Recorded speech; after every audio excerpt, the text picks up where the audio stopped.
hit go live in StreamYard, does it automatically have me go in IG? Because this little tab takes forever. Good morning, everyone.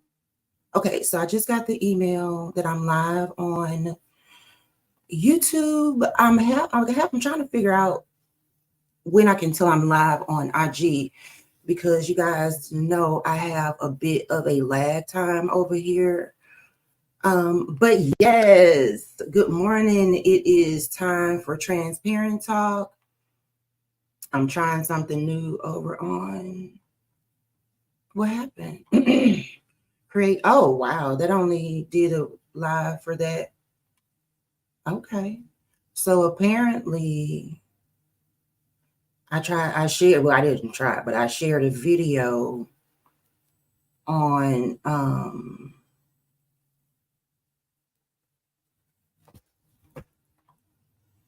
Facebook, and I thought it was going to start over, but it didn't. So now I have to start the process over on Facebook. So yesterday I was having a hard time getting my Facebook to go live, and I could not figure out why. And I did figure it out, because it wants me to put a description in before I can actually go live. I keep opening up the wrong tab. Okay, so I'm just putting in, let's put in the same thing for right now, so I can at least go live. So, okay, I am now live on both places. So, good morning, entrepreneurs. Good morning, Transparent Talk. You guys, entrepreneurship is tough enough. So why are we letting business peer pressure speed up the journey? You guys, let's talk about the process of having some patience and building a strong foundation that takes a lot of time. You guys, we have to embrace the journey, and we have to just kind of go with the flow.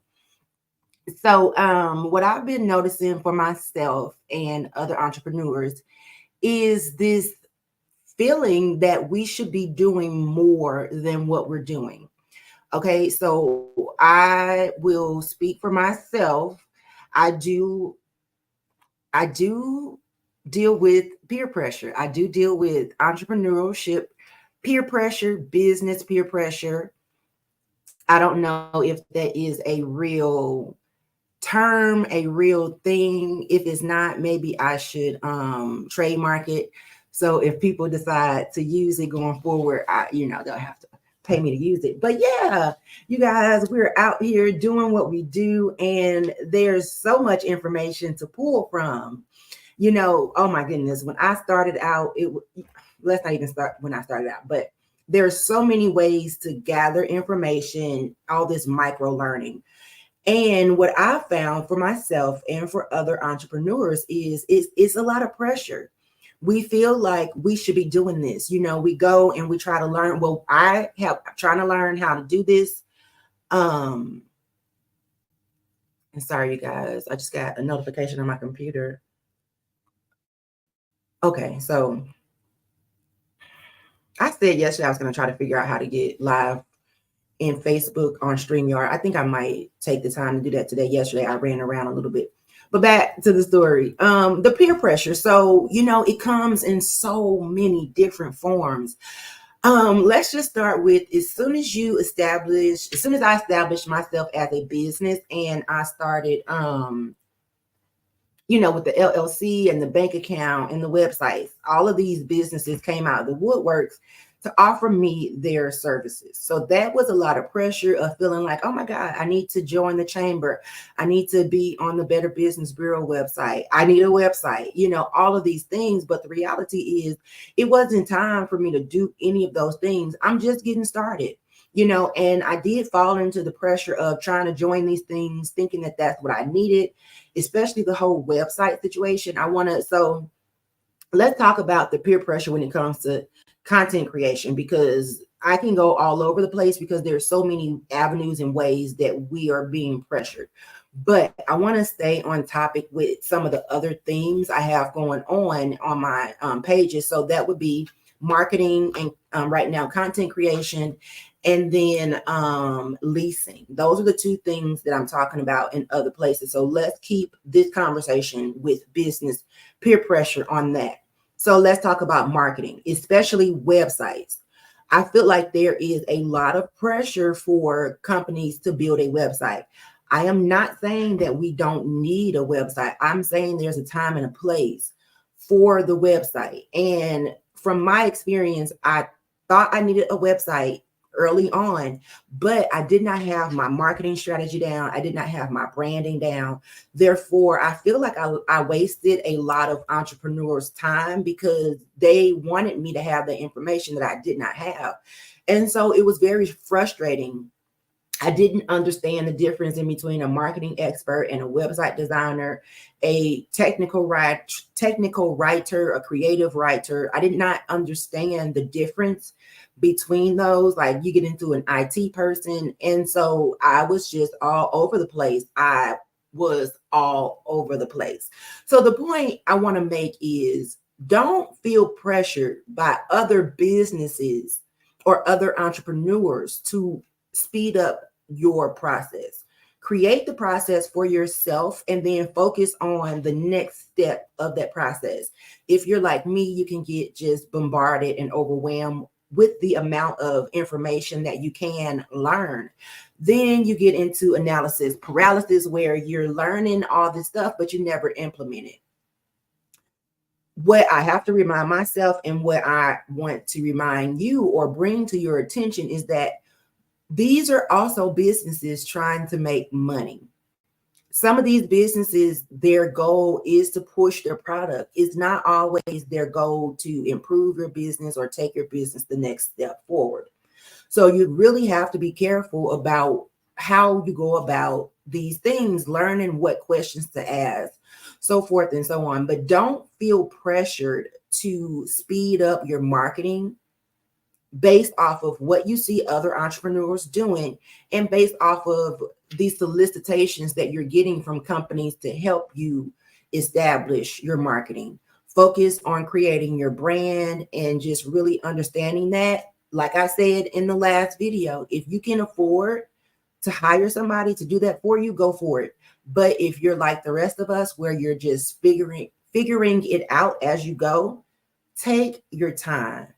The whole point of this video is to encourage you to take your time.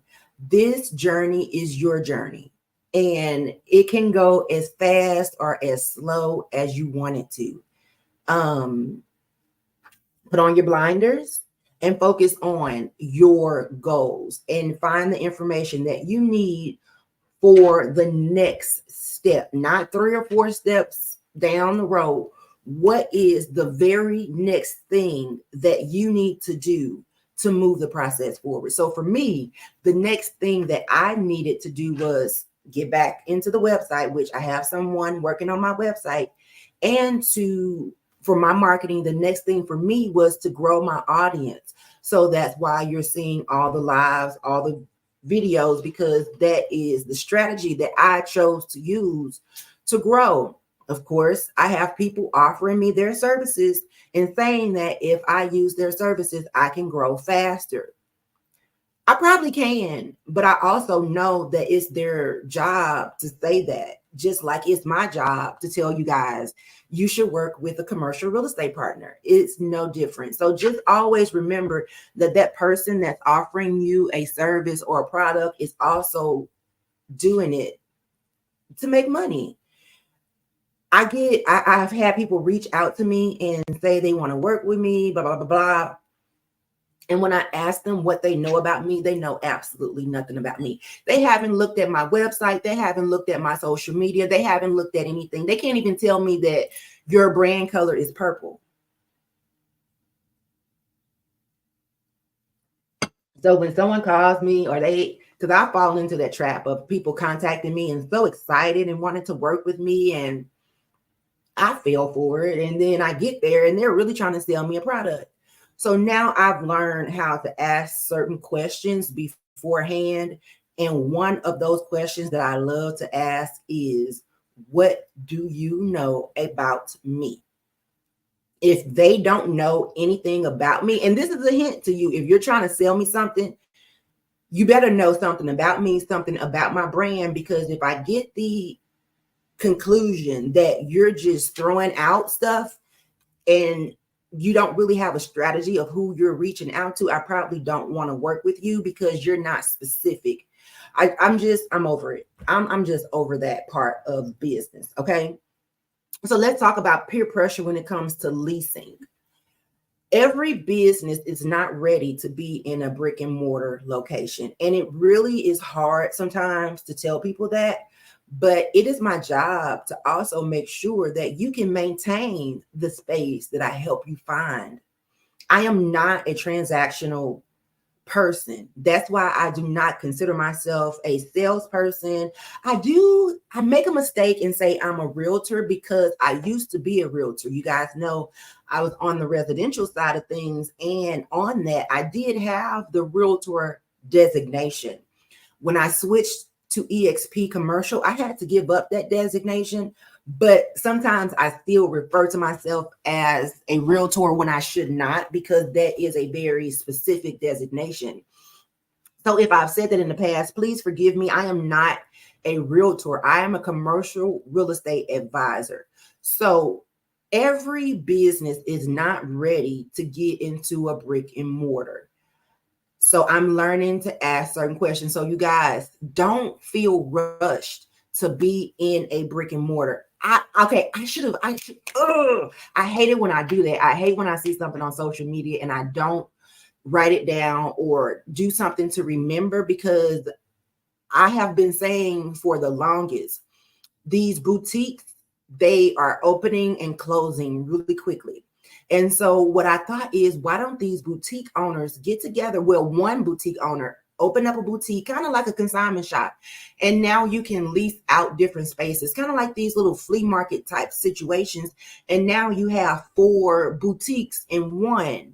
I did see somebody that was doing that, and I forgot to take down their information so that I could blast it out and help them achieve that goal.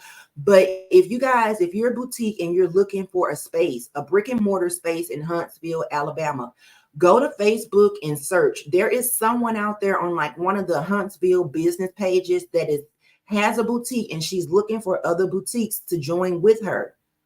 That is an amazing idea. If you guys, hey, look, if somebody else out there want to do it, talk to me so I can get you a space. But that's the point. You guys, you're not always ready. Don't feel rushed. Don't feel rushed by what you see other people doing. We don't know what it took for them to get there. We don't know the process. We don't know if they were able to sustain that property. There's so much that we don't know when it comes to social media. Please remember, 99.9% of things that you see on social media is completely staged. We have created a script. It is staged. Social media is an advertising, marketing, entertainment platform. It is, that's another subject. But the point is, don't feel rushed to get into a lease space. There are so many other options that you have. And I just want to say that, my job is to help you get into the space, but also maintain the space. So you guys, I hope that this transparent talk on business peer pressure was helpful. I have a couple things to do, and then I have a bunch of errands to run. I am tired. This has been a long week, and it's not over yet. It's just beginning. So I might take tomorrow off just to rest and give myself some time to get ready, because this weekend is going to be bananas. So you guys, if you have ever fallen for business peer pressure, if you've ever rushed your business and then you realize, oh my God, I am not ready for this, talk to me. Drop it down in the comments. Let me know your story, and I look forward to chatting and just being on this journey with you guys. I'm Yalanda Winston, your EXP commercial real estate advisor, and I'll see you guys in the streets. Talk to you later.